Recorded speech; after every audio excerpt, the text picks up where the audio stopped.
নিয়ম জবাব চাই বাংলাদেশের কার্যালয় কেন মানবাধিকার চলে কি চক্রান্ত চলে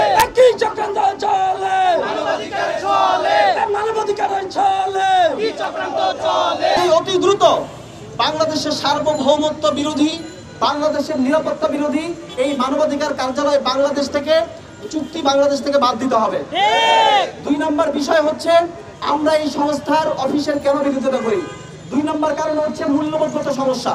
আপনারা জানেন মানবাধিকার কার্যালয়ের ওয়েবসাইটের মধ্যে দেখবেন তারা এম্পাওয়ারিং এলজিবিটিকিউ রাইটস অর্থাৎ এলজিবিটিকিউ বা সমকামী যারা আছে তাদের অধিকার এবং তাদের ক্ষমতায়ন নিয়ে তারা কাজ করে।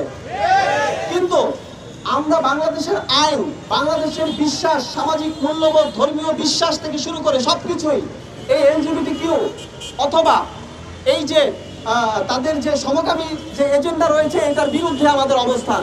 কাজেই যাতে এই মানবাধিকার কমিশনের কার্যালয় যদি বাংলাদেশে হয় তাহলে বাংলাদেশে সমকামীদের বিরুদ্ধে যে আইন রয়েছে, এলজিবিটিকিউদের বিরুদ্ধে যে আইন রয়েছে সেই আইনের ধারাগুলো বাতিল করার জন্য তারা সরকারের উপর চাপ প্রয়োগ করবে।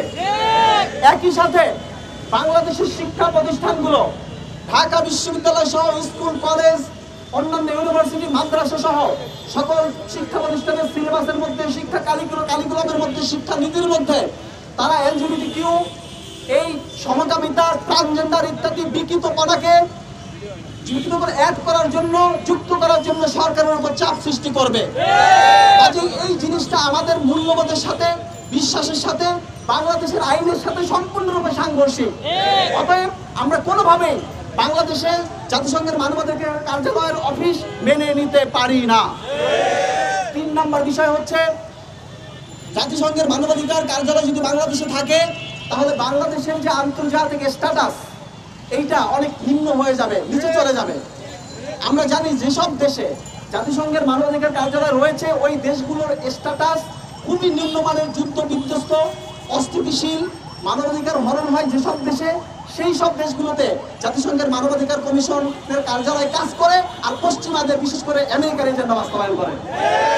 আমরা আমাদের দেশের ঢাকা বিশ্ববিদ্যালয়ের শিক্ষার্থী রয়েছে আর অনেকেই রয়েছে তারা বিদেশে পড়াশোনা করতে চায়, বিভিন্ন কাজে যায়। যখন বিদেশের মাটিতে শুনবে বাংলাদেশের জাতিসংঘের মানবাধিকার কার্যালয় রয়েছে তখন এই বাংলাদেশিদেরকে তারা ছোট করে দেখবে, তারা এই বাংলাদেশিরা তখন বিব্রত হয়ে যাবে। কাজেই আমরা চাই বাংলাদেশের স্ট্যাটাস সমুন্নত রাখতে হলেও জাতিসংঘের মানবাধিকার কার্যালয়ের অফিসের সাথে যে চুক্তি সরকার করেছে সেটা বাতিল করতে হবে। আমাদের 4 নম্বর বিষয় হচ্ছে আপনারা জানেন যে একজন ধর্ষক যদি ধর্ষণ করে, একজন খুনি যখন খুন করে তার শাস্তি মৃত্যুদণ্ড হওয়া উচিত। বিশেষ করে জুলাই গণঅভ্যুত্থানে প্রায় 1400 থেকে 2000 মানুষ শহীদ হয়েছেন, ছাত্র জনতা শহীদ হয়েছেন। এইটার সঠিক তদন্তের মাধ্যমে যারা একেবারে সত্যিকার অর্থে অপরাধী তাদের তো অবশ্যই সর্বোচ্চ শাস্তি হতে হবে। কিন্তু আমরা দেখি গতকাল সিএর পেজ থেকে, চিফ অ্যাডভাইজারের পেজ থেকে স্ট্যাটাস দেওয়া হয়েছে যে জাতিসংঘের মানবাধিকার কার্যালয় এসছে সেই বিচার কার্যকে সহযোগিতা করার জন্য।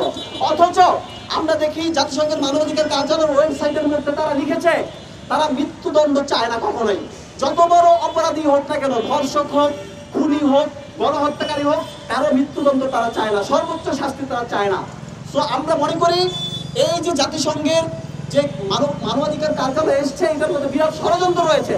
তারা খুনিদের, গণহত্যাকারীদের বিচার কার্যে বরং তারা সহযোগিতা করবে না, বরং বাধা দিবে। তাদেরকে কি উদ্দেশ্যে বাংলাদেশে নিয়ে এসছে ইন্টারিম, সেই জবাব ইন্টারিমকে দিতে হবে। কাজেই এই 4টি ছিল আমাদের মূল কারণ।